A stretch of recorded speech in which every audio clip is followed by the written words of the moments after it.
When people cast out demons of homosexuality, demons of rejection and abandonment come out. When you lie, you distort the energy around. You send the wrong message in the universe. This messes up people's sense of reality and their intuition, their understanding. Over time, this affects them, this mess destroys their minds and opens them to demonic influence. Transgenders and gay people often wear bright or weird colors and clothes. A lot of the people who get satanically abused or otherwise since children they stop growing, their soul stops growing according to some people. So as adults they wear the clothes of children, they dress like children. I didn't see anything wrong with also because they're depressed and they're trying to find happiness, and one way they do it is by wearing bright clothes and whatever. They also get replaced the false self, because when you serve demons and when gates for demons are opened in you, and demons possess you, it's not you. This is related to personality fragmentation from trauma, that's also called splitting.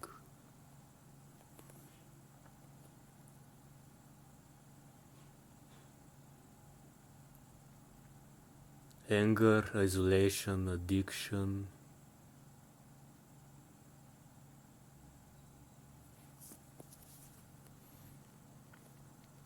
Those are demonic and come from pain.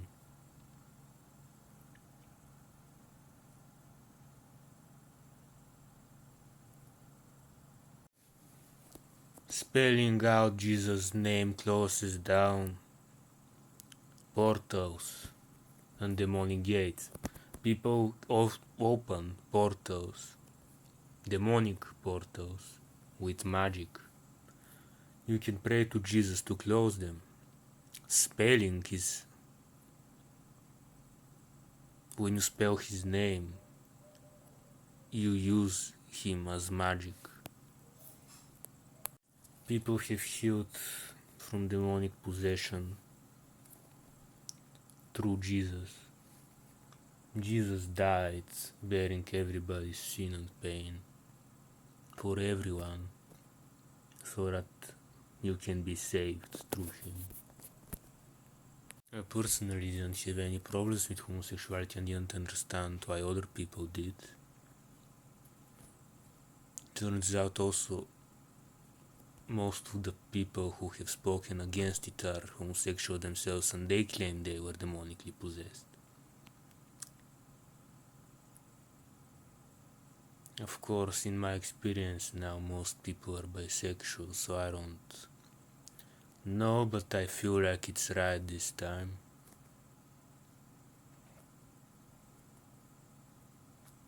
I never endorsed hurting someone for their sexual orientation.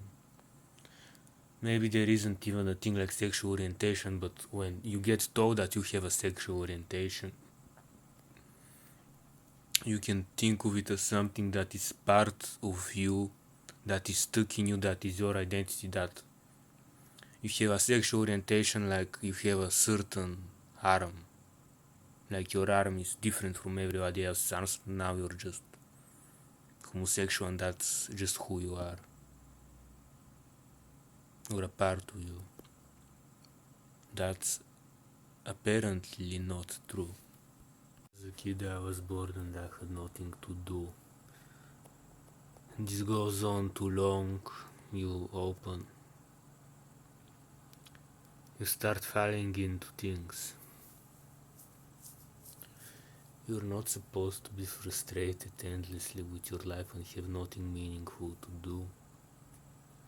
My observations seem to be that people are trying to make children repeat and obey, but a person like that loses their free will. I think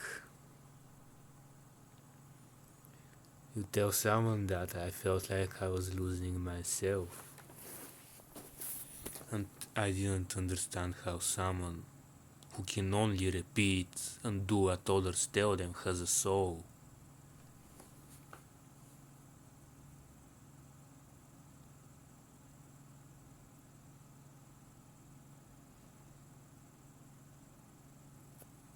Now I see maybe there are other processes going inside their brain that are beyond the repetition. Maybe because I was miserable, I was bored all the time, and something didn't click for me.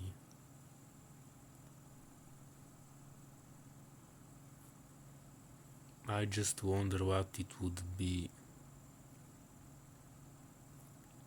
if I somehow prevented all of my mistakes.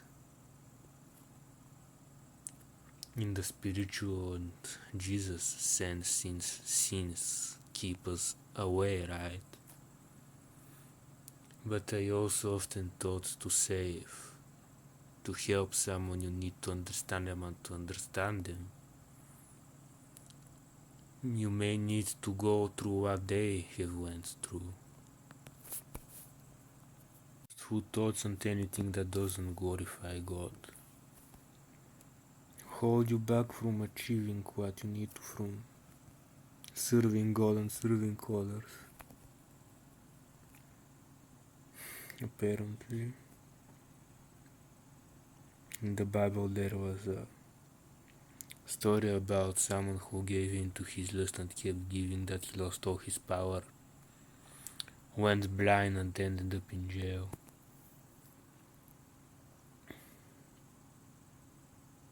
Not fulfilling his mission. The reason that something is a sin is not just because, it's because bad things happen when you sin. That's why you're called not to.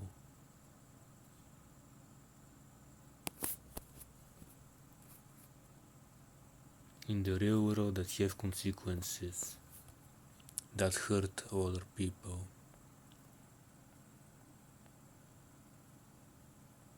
And life in general.